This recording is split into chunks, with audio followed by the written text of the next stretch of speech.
Is it blinking?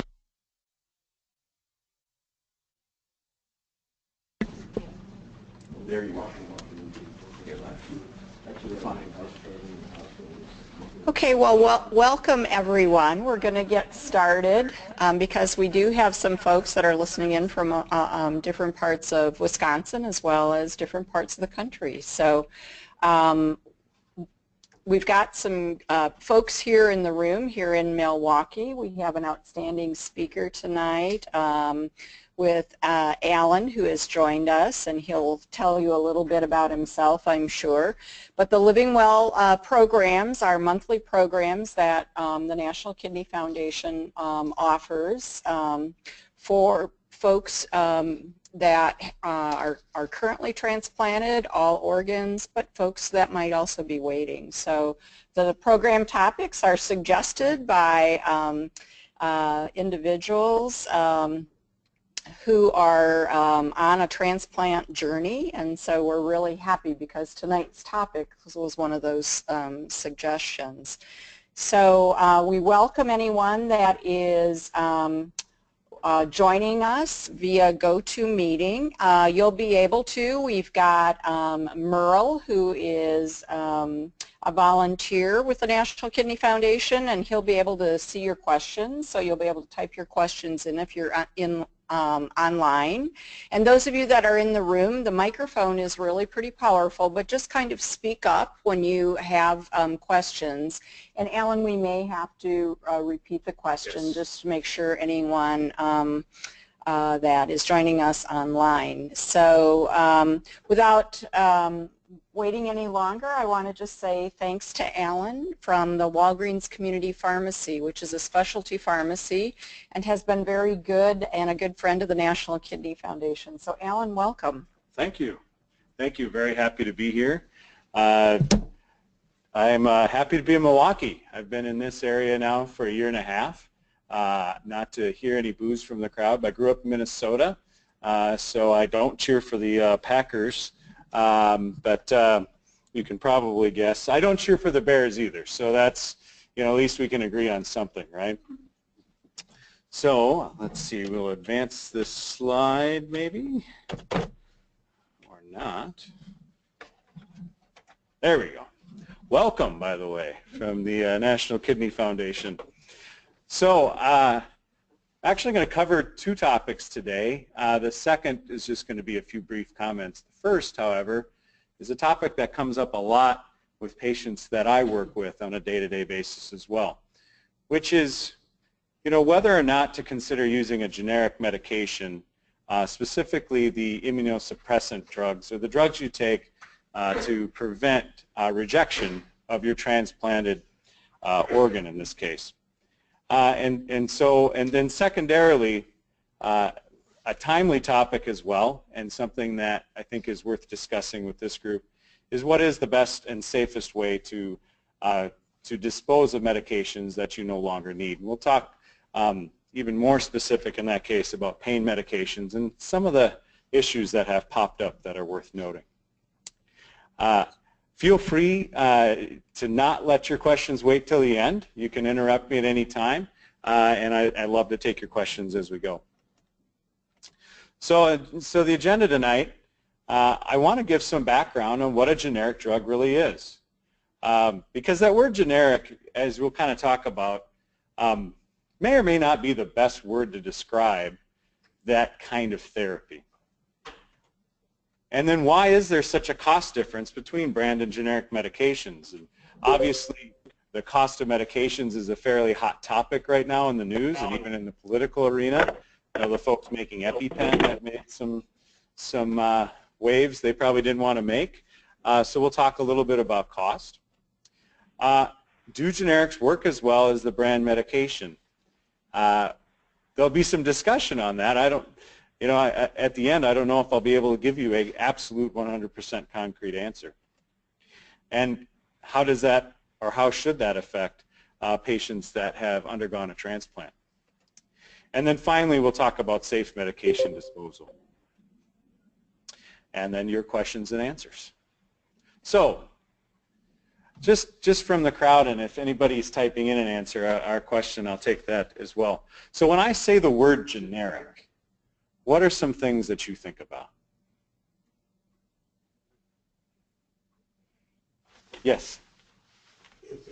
Is it going to do me any good? Is it going to do you any good? I think broader, right? Yes? Competition. Well, I'll tell you what I kind of think of, and you know, in true Wisconsin form, I'll put some alcohol up here. But you know, when I think of generic, you know, I think about something that is a knockoff, right? It's something different than what was initially made. My grandfather, who's not with us anymore, was very, very frugal. And I don't think there was anything in his pantry that wasn't generic. And it wasn't just quite like the Ruffles, right? Or the old Dutch chips, you know. But sometimes generic doesn't matter, right? I mean, you could make the argument, and I don't want to get into a debate about toilet paper, but maybe toilet paper doesn't matter as much. But, you know, for your medications, it really does matter. But I guess, oh, there was a comment down there. I've got it. Yeah. Mary Rings wants to know, I think this is only part of the comment. Am I getting the full medication prescribed for my illness? And I think, Mary, thank you for that comment. I think that is a good thing to bring up. And it's going to be something we talk about. But what I will say, I don't necessarily think the word generic fits well with medications. Or if we're going to do a graphic representation, I don't think generic tacrolimus should equal generic Spam. I don't think any of us would like to eat lunch and loaf, but I don't know how many of you eat Spam either. But I really, therapeutic equivalent is a much better word in my opinion. Okay, so what do we really mean by that? So let's dig into a little bit about the definition of a generic drug.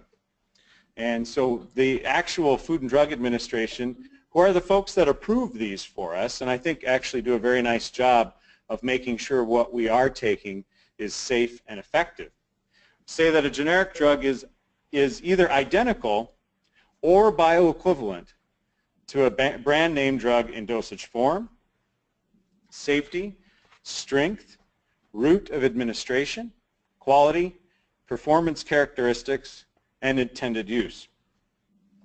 That's a lot to digest, and actually I want to break that down a little bit further, okay? So the first part is probably the most interesting. It says it is identical, but then there is a caveat maybe, right? It says or bioequivalent, okay? Let's talk about bioequivalent. So identical, obviously, exactly the same, okay? It is the same exact thing. That doesn't happen as often in the generic world.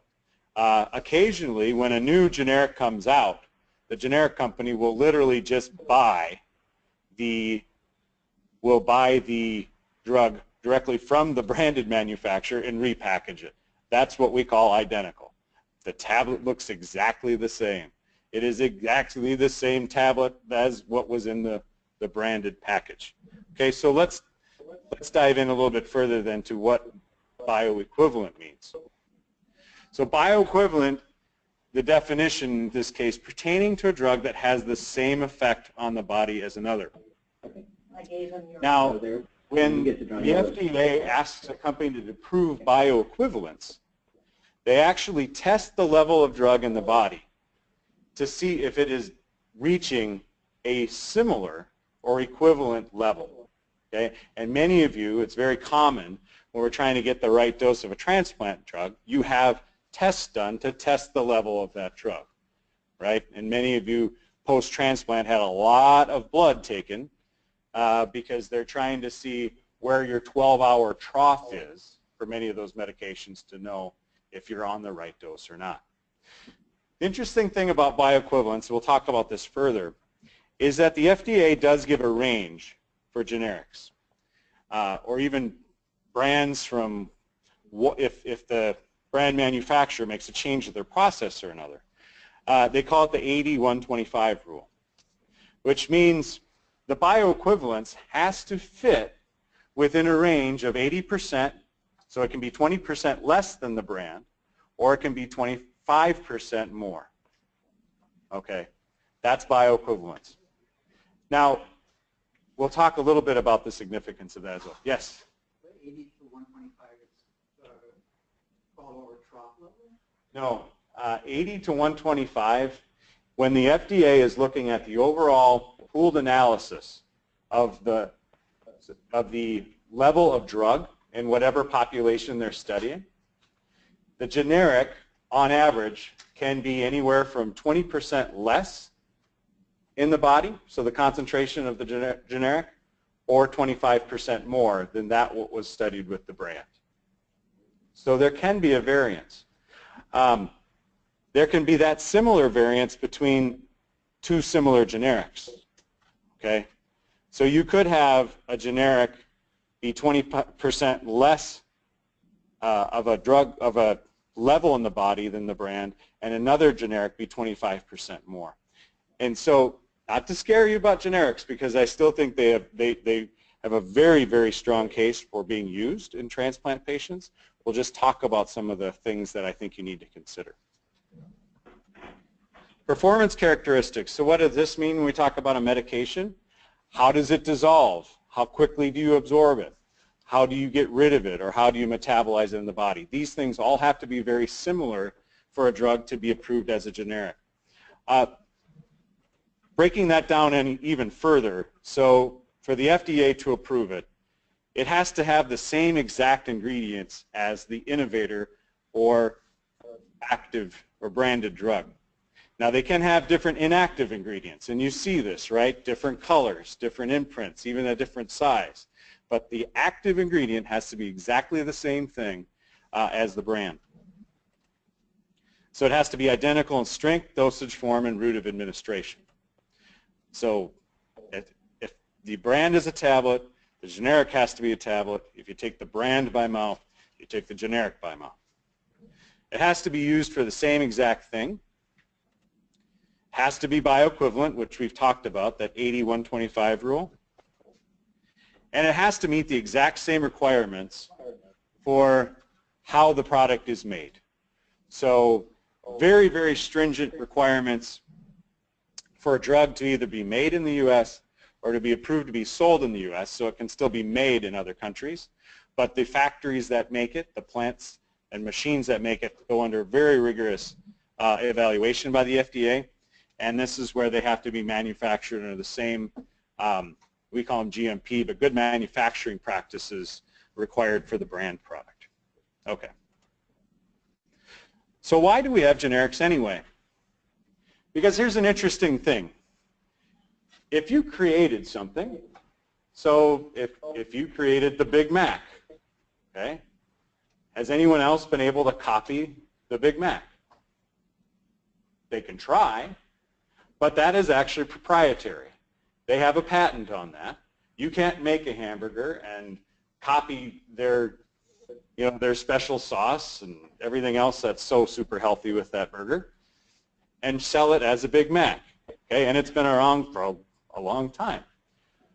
But with medications, there was, in a sense, a compromise made back in 1984. And people thought medications were expensive back then. Yikes. They've come a long ways. But back in 84, a various group of laws, so the Drug Price Competition and the Patent Term Restoration Act, made generic approvals possible with this compromise. So in essence, once a research lab or drug manufacturer identifies a chemical that they think is going to be a potential drug, they can get a patent for it.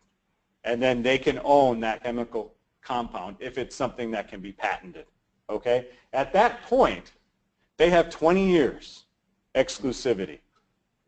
And in most cases, that's it. Okay?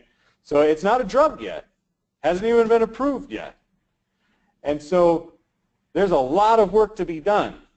But they've got to fit in a lot in 20 years, okay? And this goes a long way to why drugs are, in my opinion, ridiculously expensive, okay?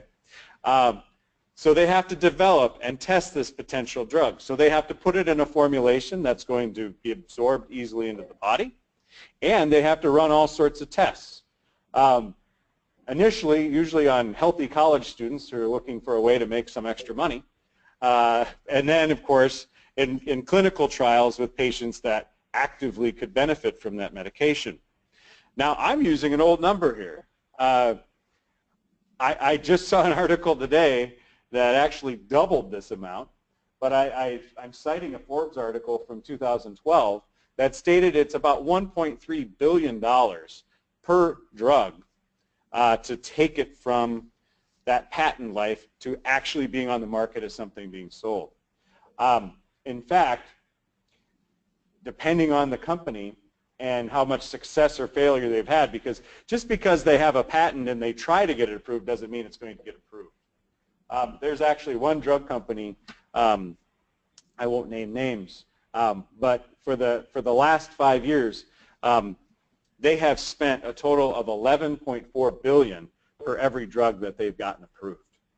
Okay, so once they get it approved, and it can literally take more than half of that 20-year cycle to get approval, then they have the remaining time to sell their drug exclusively. Okay. So if you think about that, you only have a handful of years to recoup your investment. And so that's why they're so expensive. Now, you could make the argument, if we didn't have this compromise of 1984, maybe prices would be less on the branded drugs. I don't know. You wouldn't have that finite length of time. That's assuming drug companies would really be doing the right thing for us at all the time, and maybe some would. Hard to say. But the clock is ticking. Now, they can also apply for some patent life extension. There's some considerations made if it is a orphan or novel drug, one that we haven't seen before. They might get a few more years to sell their drug exclusively. But once the clock is up, generic companies can come in. And just imagine another fast food and alcohol today. I don't know. I was in a real healthy mood when I made this PowerPoint. Okay. Another proprietary secret out there is the recipe for Kentucky Fried Chicken. I doubt this is the actual recipe. However, imagine, and this is exactly what happens when a generic comes out. In essence, the recipe for that formula is now readily available for anybody. Okay? Here is all the work we've done. Go ahead and take it and make a drug that will compete with us. And so generic companies do not have to spend all of the money that was previously spent on the trials to prove that this is an effective drug and prove that it is safe. The only thing they have to do is they have to test their generic formulation on a population of people to measure the amount of drug that's in the body and fit it into that bioequivalence standard, that 80 to 125 rule. James Christensen has a question about Yes. bioequivalency. Yes. And that his question was, I think probably is worth talking about a little bit, was does that apply to the branded drug? So initially, a branded drug is, so that's a good question, James. I'll repeat it. So the question is this: does bioequivalency apply to the branded drug? The first time a drug is manufactured, it's basically the baseline where bioequivalency will be tested for every other formulation, whether it's generic or if the brand were to change something in their process. If they were to change it enough, they would actually have to redo drug concentration studies, and then they would have to prove bioequivalency. But the first time a branded drug is made, they're not required to be equivalent to anything because they're basically setting the benchmark, if you will. So I hope that answers your question. Do drug manufacturers that is really also produce a generic? They could. If it were me, and I know I'm going to lose my patent, I'd make a lower price drug. Yeah, they absolutely could. The challenge is this. They then become they then become a competitor in a large pool of competitors. Now I say a large pool, there are not actually as many generic companies as there used to be. There used to be just shy of 100 different generic manufacturers. And now as everything has come, it seems to be there's been consolidation, where really there's I think the last figure I saw was right at about a dozen solid generic manufacturers that really are in in the field negotiating and fighting for market share. But that is a good point, and I think as you see consolidation, brand manufacturers may get into that. Now you do see, as I mentioned before, I think maybe before you got in, that sometimes brand manufacturers end up selling the product they're making to generic companies. Right. So they still have a piece of it. The generic company is then just putting it in their packaging and selling it to the consumer. So because the generic companies in this case are not investing anywhere near the initial research and development and all of the steps to get approval, they can then sell their drug much cheaper. Now, I'd love to say everything out there is a $4 generic, but we know that's not true. They are a market-priced commodity, if you will, just like anything else. So those first generics that come out, surprisingly, they're only about a 20% discount on the brand. And then over time, as more competitors come in, things become cheaper. Yes? Yes, I want to ask you, I'm listening to you good. Mm-hmm. I want to ask about people on transplant. Yes. Now, the reason I'm saying this, a transplant, I'm a transplant. I take 17 pills in the morning. I take 10 in the evening. Mm-hmm. I have went to generics, but they had to put me back on brand. Mm-hmm. And I'm understanding everything you're saying, but also I found out for a transplant at my age, the generic didn't work, so they had to bring me back to my brand one. You're going to like my next slide. So yes, so here's the issue.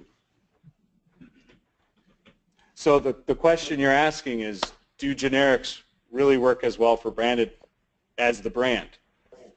And the answer is most of the time. Okay. However, I want to talk about the concept of narrow therapeutic index drugs. Okay. Oh, sorry, we got one more question from James there. Okay, so let's talk about narrow therapeutic index drugs. Okay, and what really is a therapeutic index? So by definition, narrow therapeutic index drugs are drugs with a narrow range between the effective level of drug in the body and the potential level of harm or level of ineffectiveness. Okay. And again, we talked about the 80-125% rule for determining bioequivalence. Okay. What was the question from James? It was again back to the 80-125% rule, so now's a very good time for it. Yes. His question was, I was always told that the difference between generic and branded drugs for immunosuppression was that generic drugs did not have to meet the same tolerances as branded forms, hence my question about bioequivalence. Yeah, so and the interesting thing with this 80-125 rule is that the FDA has not made the range, if you will, any more stringent or narrow for narrow therapeutic index drugs. So in this case, James is partially right. The FDA does not require a generic medication of any kind to be 100% bioequivalent to the brand. There is given a range. The problem with narrow therapeutic index drugs or conditions that require a very specific level of drug in the body is that that range may be more problematic for treating those conditions than, say, other conditions, right? If I have a headache, okay, one generic aspirin versus another might give me 2 milligrams more or less of aspirin, not going to be that big of a deal, okay? But when we're talking some of the immunosuppressive drugs that when you're in the hospital and they're drawing trough levels to make sure that you're on exactly the right dose, and many of you, I'm sure, over time, as things change, as you age, as you gain or lose muscle mass, just as life changes, you may have, I'm sure you've had dose changes, right, where you may have started on a higher dose and now you're on a lower dose. So there is an issue, I believe, in changing from a brand to a generic. Now, not to fast forward, but you'll see one of my points is love the one you're with. Okay? We'll get to that, though. Hopefully I answered your question, James. If not, I think we'll answer it with this. So we can talk steroids here, but really I'm using this steroid graph because I thought it was the best graphic I could find to talk about this therapeutic window. Okay? So hopefully you can hear me on the mic. I'll talk loud this direction, but I want to point at the screen here. So if you think about how you take a med, right? So you mentioned you take your meds morning and evening. Many times medications are either taken once daily or twice daily. The reason we do that is certain drugs are cleared out of your body faster than others, okay? So we create dosing schedules so that we're in this onset of effect window as much as possible, because that's the window where the drug is doing what it needs to do. Okay? So in the case of an immunosuppressive drug, we are suppressing your immune system at a safe level so that your body does not reject what you need it not to reject, the organ that you've been transplanted with.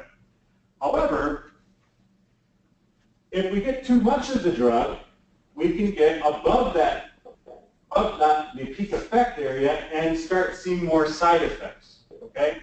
And many of the transplant drugs, we worry about issues with the kidneys. So if there's too high of a level, it may actually do some damage to your kidneys. And obviously, if there's too low of a level, what you're doing is totally worthless. Okay? So imagine, if you will, narrow therapeutic index drugs, we just compress this. Okay? And so that range, or that pink box, is a little bit smaller. Does that make sense? Okay. So does that mean they're more effective in a narrow window? No, it just means that the drug has a smaller window where it's still effective. Okay, and that window, You want a bigger window. you would want a larger window. And that comes with branded drug and generic? No, Okay. no, not necessarily. No, it's in this case, that window is specific to each patient. Okay, as far as the level that is most effective before we get to side effects, and that's how you see many different dosages with many different drugs. Narrow therapeutic drugs, such as some of the transplant or anti-rejection drugs we have a smaller window just in general, and that fits for both the brand and the generic. That doesn't change. Okay, the problem is that because there's that 80-125 rule as far as percent variance, that a switch, so once we figured out the right drug for you in the brand, as a brand, or if it's generic, the reason my big take-home message is love the one you're with, and if you need to change, then we need to work with your doctor to get you changed. Because you can get, if you stay consistent to whatever one you're on, whether it's the same generic or the brand, we're going to be able to get a dose for you that's in that window. Because amongst the same generic or amongst the same brand, everything else should be much more consistent and get you to that dose. Does that make sense? Makes a lot of sense because each month you got to have blood work, so you will know. Mm-hmm. That's correct. So that's the key right there. Yep. Okay, and just some of the medications which you're very familiar with that can be considered narrow therapeutic index drugs. So tacrolimus or branded Prograf, cyclosporin, which the most common brand is Neoral, everolimus or Zotress, and sirolimus or rapamune. So those all fall in that category. Now, again, my message to you is not, if you're on a generic, go to your doc and say you need the brand. In fact, that is the worst thing you could do, because that tolerance, if you're at an effective dose with one, then by changing to the brand, you could be over or under, just from changing, dose, or from brand to generic or generic to brand. So what should you do? Like I said, keep calm and love the one you're with, okay? So it is best to stay on that specific generic or brand that you're currently on if you can, okay?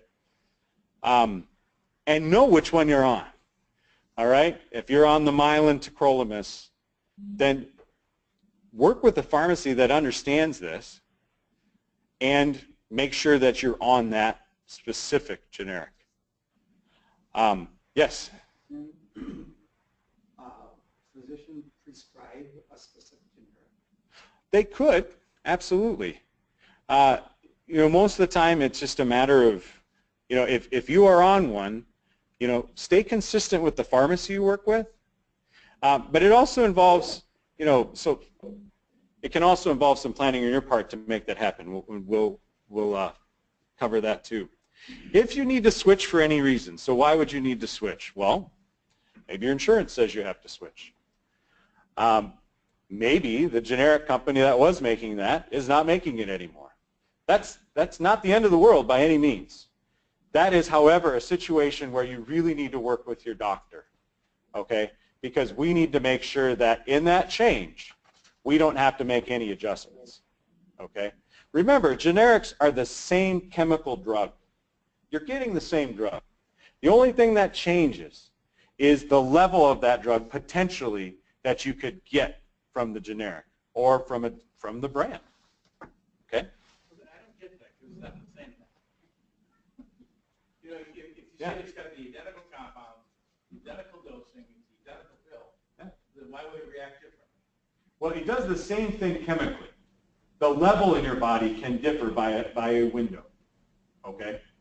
Now, from the same generic, so if it's Mylan generic, it's produced the same exact way, we would expect that drug to consistently have the same level in your body, okay?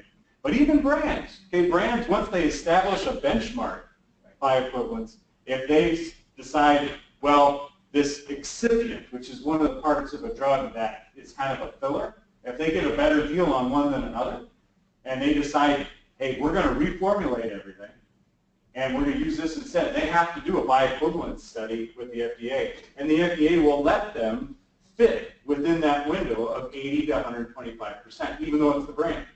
They don't have to hit 100%, okay? Does that make sense? So it's all about drug level.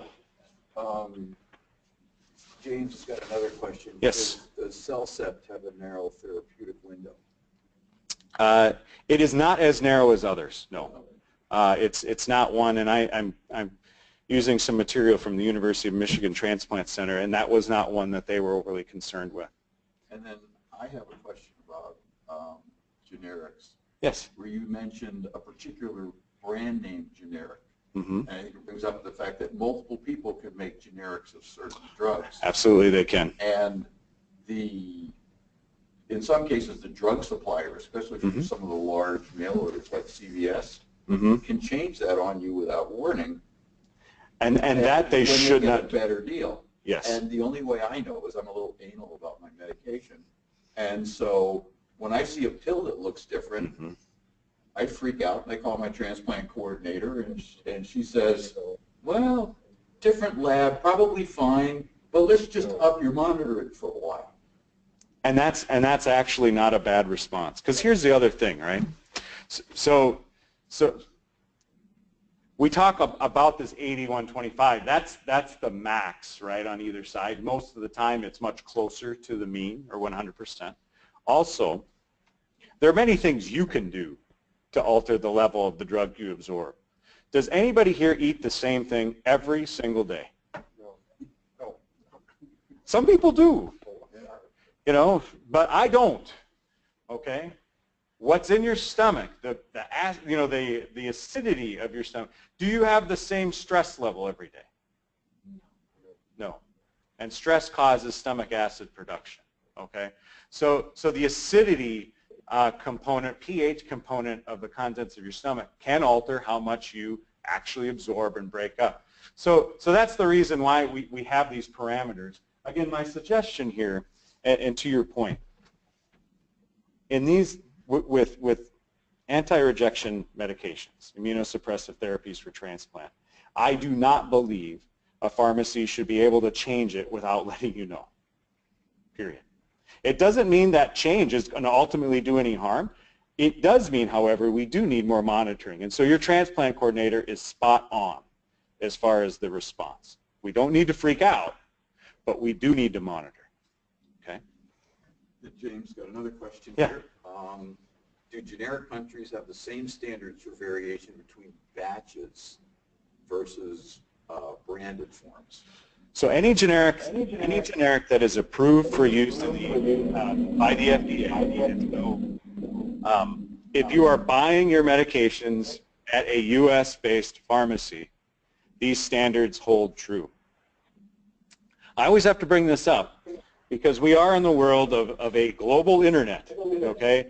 And people are always looking for a deal, okay? Do not buy your transplant medications or any other medications directly from a website. Do not do it. Do not go to Mexico. I mean, go to Mexico and have fun, okay? But do not go to Mexico and buy your medications, okay? Not a good idea. You might think you're saving a fortune. You won't be saving a fortune when they don't work. But yes, anything that's imported into this country, and that's why there are very strict requirements on imports, and that's why even, when you travel outside of the country and come back in, you need to have clearly labeled bottles because you are, in essence, importing back medication with you. Hopefully that answers James's question. Also, stay consistent with your dosing schedule. Set a plan. I heard your phone alarm go off. Yes. Fist bump for that. All right? The more consistent, the better, okay? We're not all going to, I hope none of you are living the same exact routine every day, okay? But do your best, take these medications on a consistent dosing schedule, and that's going to help. And in fact, those factors in some cases can have more of a variation than what the FDA is saying. And trust me, that therapeutic window is not so narrow that you need to do everything exactly the same. Quick question about, Yeah. so basically you're trying to do the 12 hours apart. Yeah. Take a morning drug at 9 and take my evening at 9. So 12 hours. There are times where I may stay up late, watch TV, go to bed at 1, take my night drugs then, and then take my morning drugs at 9. That's not quite the window. Small variance.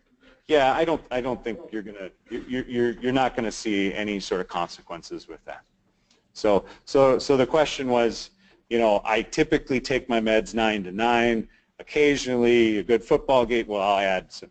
Occasionally, I'm watching TV. Football game is on, and I don't take my other dose till 1. Is that okay? The answer is yes. Again, as long as we're remembering the dose, and staying relatively consistent, we're going to be in good shape. Yes. I'm listening at this one to be more precise and specific with your medicine. Mm-hmm. This is what they want you to do. If your medicine is 12 hours and you take off, when you go get your blood work, it's going to show a difference, a big difference.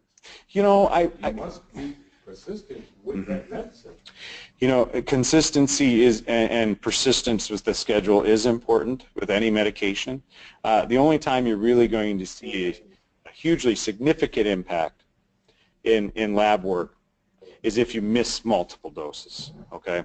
But if you do, please tell your doctor that you did, okay? Because the worst thing you could possibly do, and people have done this because it's your doctor. You respect them, hopefully. In the case of your transplant team, they have gone a long way with you. You know them very well. Many patients do not want to disappoint that team. However, honesty is the best policy, okay? If you're struggling with the dosing schedule, please let your doctor know. They can help you with things to get back on track, but the last thing we want to do is increase your dose, and then you get on track, and now it's too much. Does that make sense? Yeah. That's a lot to do. That's a lot. It's a lot to handle. Plan ahead. And you know, it's wonderful that we have pharmacy chains, and you know, I've worked for Walgreens for 17 years, but you know, you fill in the blank. There are other chains that are all over the place, and you know, they're open on Thanksgiving Day and Christmas Day and all these times just for the, you know, to help you if you would forget your med. Okay? Do you think you're going to get the same generic at every pharmacy though? And so plan ahead. You know, I would say, and one of the things we do at our pharmacy is we proactively call patients a week before they're out to start the process of the next refill, just to make sure that they're taken care of, and we've crossed any barriers, whether it's a barrier to get a hold of you, or for you to get a hold of me, or to get it in stock, or get your insurance to pay for it. There's all sorts of things that can happen, right? We need ample time, I think. And so if you're dealing with a pharmacy that helps you with that, great. If you're not, make sure you're doing that on your own. Yes, Cindy? So, Alan, will you talk about when I might, medications might be added? So now I went to I'm starting to get some arthritis or some other medications. Will you be talking about then what should I do, because now I'm adding more medications to the mix and I'm a transplant recipient? Did you see my slides? Because but it was such a great segue. So thank you. So the question is, you know, what do I do when another medication is added? I would say make sure, first and foremost, make sure your transplant coordinator knows. They probably have already invited you and mandated that they're kind of the quarterback of your health care. If not, if you don't have that relationship, they probably want you to have that relationship. So make sure that they are aware of anything that's being added. Of course, in this day and age, right, where you know, you might end up seeing 5 different doctors in the course of a few months. We don't always work on the same page. Now, that's getting better, okay, because we have electronic medical records, so it's a whole lot better than these massive paper charts, you know, going from one office to another. However, the other piece with that can help is make sure you're also using one pharmacy.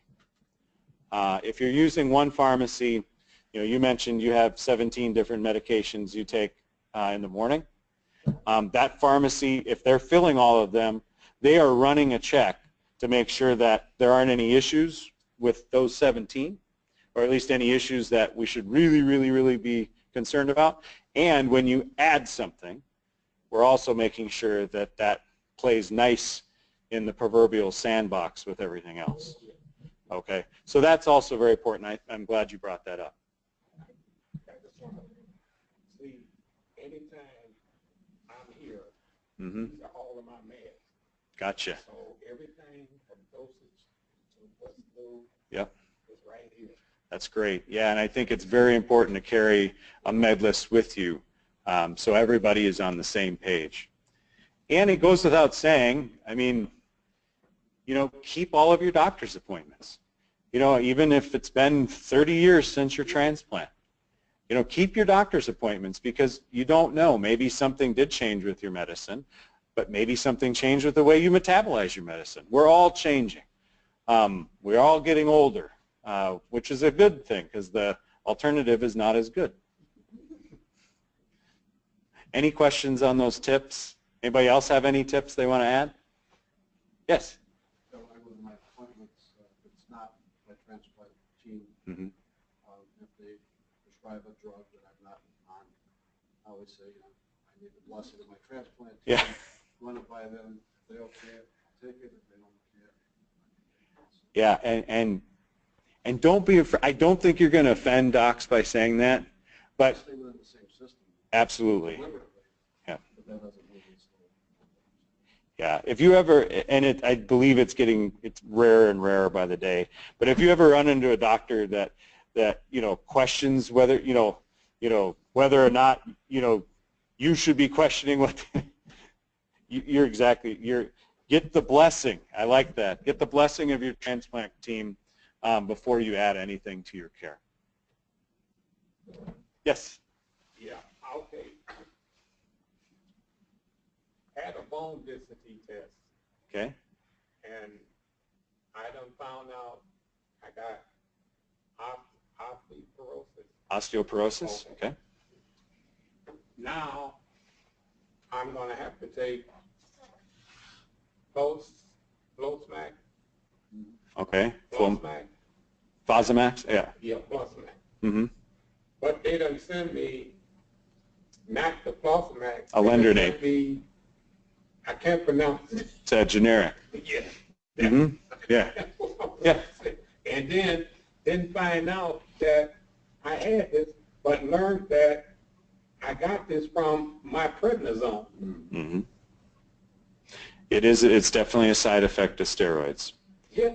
But, And by me getting the bone density test mm-hmm. recently, now I'm ready for whatever, but mm-hmm. I just want to pass on that I didn't know that the prednisone would do what it did. It's again, prednisone is used as a drug to suppress your immune system.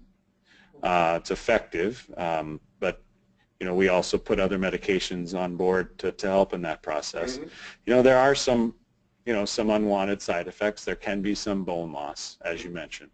In this case, that alendronate is not a narrow therapeutic index drug. I'd feel very, very comfortable starting with the generic. And again, I'd feel very comfortable starting with, a Prograf generic, as long as my dose was set with that same generic. So. But I just want to pass that on. Because, Gotcha. Information is what this today. Absolutely, absolutely. Is there a source, a definitive source? I'm on a lot of things myself. Yeah. I had a transplant 3 years ago. Knock on wood, I've been very fortunate. No, never went back to the hospital. Yeah. For any reason. But I do wonder about, the side effects and the long-term side effects. So is there a definitive list of, like I'm on prednisone too. Yeah. I take a lot of vitamin D. Mm-hmm. It says it's supposed to help the bone. Sure. Bone density. So where would I find a list like that? Does Walgreens have those? Yeah, any pharmacy you're working with, I can tell you for a fact mine does. This huge sheet Yeah. of information on it. Yeah. And literally, it's like cover your ass is what it is. Sure. It's everything possible. Yeah. And so it's like there's 100 things that could happen if you Mm-hmm. take this drug, and I get it. Yeah. Do you? More specific. Yeah. So I think the first step, talk to your transplant team, see if they have a clinical pharmacist that can go through that with you, because I don't want to insert myself into your care. However, I'm also very willing to offer our team up as for a consultation just to sit down and answer those questions for you. And if you give your med list in advance, really to any pharmacist I know, they in the heat of the day, depending on where you go, they might not be able to take that time with you, but they will find time to set an appointment with you to go over those things. I also have a lot of fourth-year pharmacy students or soon-to-be pharmacists, and that sounds like a really good project for them to help you out. So we can connect after the talk here, and I'd love to set you up with that. Yes? It's my understanding that the transplant center has to have a transplant-specific pharmacist on staff. Typically, depending on their accreditation. Yeah. So most do. Mine does. Yeah. So. That'd be a good source for you. Yeah. That's what we do. We talk drugs. Briefly, I want to hit on safe medication disposal because it is becoming much more of a problem and we're going to talk a little bit about what I mean by the problem. So it isn't just getting rid of, you know, expired blood pressure meds here. That's not really the problem. However, do any of you, do any of you have expired medications for pain in your medicine cabinet? Okay. I do too. I'm just as guilty because I think even though they're expired, maybe I still might need them someday. Okay. Yes, they'll just be somewhat less effective. So this is the scary thing, though. So drug overdose has now become the leading cause of accidental death among adults. It's past car accidents. And just back in 2012, 2.1 million people in the U.S. suffered from substance use disorders related to prescription pain meds. And 467,000 were addicted to heroin. Well, why do I mention heroin? Okay. Because when the pain meds run out and no one can write them for you, it's heroin that hits those same receptors in your body. Okay. If you're on pain meds long enough and you're taking them maybe for the wrong reason, you will become chemically dependent on them. And heroin can actually solve the same issue. Sorry for the slight typo here. However, in 2013, 15% of Wisconsin high school students reported using a prescription drug without a prescription. 15%. So if you don't have your pain meds at home locked up and you've got kids, please lock them up. Here's what's staggering, though. Anybody know how many people live in the United States? It's 322 million last time I looked it up, which was last night. Okay? In 2010, I'm sorry, we'll go with the peak. In 2011, there were 219 million prescriptions filled for pain meds. Okay? So why do we care? Well, there's that graph. That's a staggering amount, and now we finally, you know, started to pay attention to what the problem was, and it's starting to decrease. So what can you do? Just brief mention here. Please store your pain meds in a very secure place, such as a safe or a locked cabinet. Why do I say that? Do any of you have people over? In fact, this has now actually hit you know, the suggestions that they give realtors, okay? Because there are whole groups of people that seek out open houses.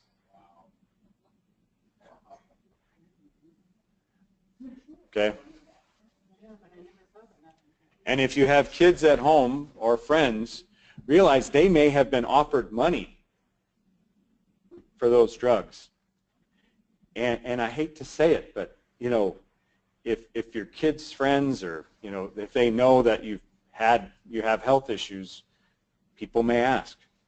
This situation has hit me close to home a few times. I've worked in pharmacy for 17 years, been a manager most of that time. For one, I've had to fire people that I never thought I'd have to fire in my life. For taking medications because of the money that they were offered for those bottles was staggering. But two, when I was in pharmacy school, I sat down, I was using the bus to go back and forth from work, sat next to a very nice looking gentleman about my age. We started a conversation about what we each did, said I was in pharmacy school, worked at a pharmacy. He got off at my stop. He opened up his wallet, and I still to this day have never seen that much money. And said, how much will it cost me for a few bottles of OxyContin? Okay. Obviously, I'm still here, not in an orange jumpsuit, so I didn't take that money. But it is a real problem. And I bring it up because I know at some point in process, and maybe you still have some lingering pain, you might have pain medications at home. Just be very careful. Now, if you don't need them anymore, get rid of the medications. And how do you do that? find a take-back location. Now, Walgreens actually has multiple drop-off spots throughout Milwaukee right now. So you could call Walgreens to find that. I think every pharmacy actually has some sort of process or knows of a place. And also, I wish the website URL was a little more simple. It's www.deadiversion. It's not dead iversion. It's deadiversion.usdoj.gov will get you to that page. But it's actually a very nice tool. You can put in your zip code and the radius in which you'll travel, and it'll tell you exactly where you can take meds. Not just your controlled meds, any med. All right, that's my blurb on that, and that's actually the end of my presentation. I would like to open up the floor for any other questions you might have. Yes? I've actually just dealt with this recently. You can take some of your medications to a sheriff's department. That's correct. Yeah, many sheriff's departments, even corrections or like the county jails will actually have a place. They have it because many of them, and in the process of processing people that are going there not to visit, they also have these prescriptions on them. Again, for me, the biggest thing is understanding. I mean, I know I'm on these drugs, they're keeping me alive, they're doing a good job of managing my health, but I mean, I'd like to be cognizant at least of the long-term effects of all this. Yeah, absolutely. And are the side effects consistent, whether generic or branded? Yeah, side effects are generally related, and I'll give the caveat here. Are generally related to the level of drug in your body, so that window.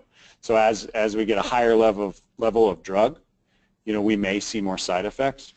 There are occasions where people may be allergic to a certain dye or more sensitive to a dye, and it's possible that's one of those inactive ingredients that could be used in either a brand or generic that you hadn't taken before. If you know of any of those sensitivities, that's something to consider, and your pharmacy has an entire list of all the inactive ingredients that is in each tablet or capsule that you take. So I know I have a few patients that are allergic to red dye. So we check, every medication that is added to their therapy to make sure it doesn't have red dye in it.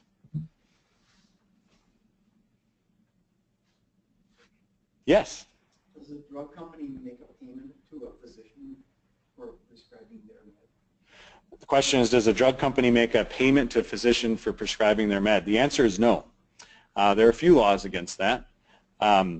There's one law called the Sunshine Act, which actually excludes direct gifts of any kind to a prescriber to influence any activity. There are very stringent limits, even in educational events, and what you can do or you can't do. I think the limit right now in, I know in Minnesota, a drug company cannot spend more than $50 on a physician an entire year for food at education programs. So there are very stringent rules on that, but no direct payment whatsoever. In fact, I think you see a lot of health systems, even where maybe 10 years ago you'd see a lot of drug company clocks and calendars and pens, and if you look around now, you don't really see that as much. There's still some. Yes? You're probably going to think I'm a conspiracy theory. No, I like the questions. Can the insurance company influence the pharmacy as to what generic to use? No. So the question is, can the insurance company influence the pharmacy to what generic they use? The generic company can influence if you use the brand or not. So they, but the way they will generally pass that along is they will. It's not necessarily the pharmacy that's caught in the middle; it's the patient. So typically, if the doctor has said that it doesn't matter if we use generic or not, but you say you need a brand, then that extra cost will be passed directly to you. However, the doctor mandates that the brand is used for whatever reason. You may still pay a higher price, but it won't be as much as if you made the decision. There's actually a different billing code depending on who makes the decision to use the generic. But no, there's no influence as far as different generics from the insurance company. They do decide not to pay for certain drugs. Oh, absolutely. Yep. And that in effect has they're gonna approve the drugs that probably work in their favor. Well, or they can at least, so there's a difference too between not paying and requiring more paperwork to get payment. You know, it is really a three-part system. There's the relationship between a patient and their prescriber, and then there's a relationship between the patient and their insurance. The insurance company is not necessarily mandated to pay for anything except for what is in the policy that you've purchased, okay? But they make their own formulary, and they can decide at any time, even if you read the small print, to change that policy or formulary at any point. It isn't a necessary, and this isn't realistic because most drugs are too expensive to be able to afford out of pocket. The insurance company would tell you, we're not telling you what to use or not, we're just telling you what we'll pay for. Yeah. So,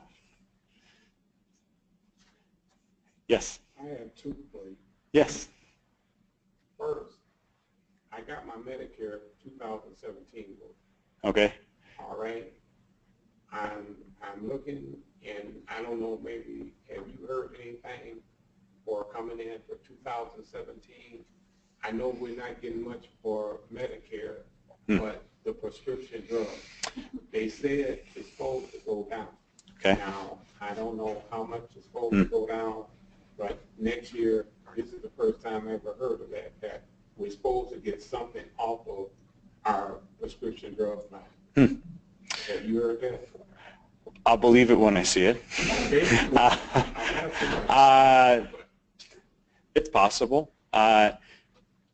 You know, I have not had a chance at this point to go through the new Medicare B or Medicare D plans. It is actually on my agenda for the next few weeks.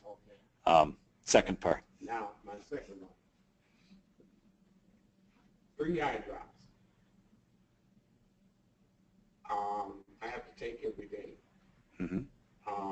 Used to be Timolol, Elpagan, and it was Lumagan. Sure. But they changed from Timolol to Cosop. Okay. I kept the Elpagan, and they changed the Lumagan to like something else. All right. No, that's fine. And the dosage got small. Well, you can't necessarily you can't necessarily compare one drug to another as far as dosage. But yeah, it's parts of a percentage. Yeah. Yeah. You can't miss. No. Right. Right. Well, with that, I really want to say thank you, and I'll be around for any other follow-up questions. We're right at that 7 o'clock window. But thank you so much for having me here. I really enjoyed it. I hope it was of some benefit to you. And thank you, Cindy, for including me as well. So appreciate it. I just need to advance. Oh, yeah, that's fine. Yeah. Okay. So I just wanted to put in a commercial announcement. So as you know, we do these monthly programs here in Milwaukee at the Community Conference Center. So next month here, Katie Schrader from AAA will be here. But with a second chance at life, sometimes people, though, get a little nervous about traveling. You know, they feel close to their transplant pharmacist or transplant coordinator or center. So we thought it might be fun to kind of take a look at not only taking advantage of your second chance at life, but Katie feels very strongly also about safety when you're traveling. And so she's going to address that, which I think will be cool. Even though our December, so we're doing a December program. We partner also with UW Health, and that one will be available online. So those of you here in Milwaukee that might have an interest, especially in cancer-related topics and cancer screenings and medication and cancer, you're welcome to come to Madison with me. Let me know. We'll carpool. Otherwise, look on our website and we can provide you a link in terms of Transplant, the program that will relate to transplant cancer and especially some of the variety of screenings that you have. And Merle, I forgot, is there one more slide? No, I don't think so. Okay. So again, Alan, thank you very much for joining us. For those folks that were online, thank you for joining us. And hello to those of you, especially Jim in Alaska. So hello there. So thanks again, and Merle will sign us off.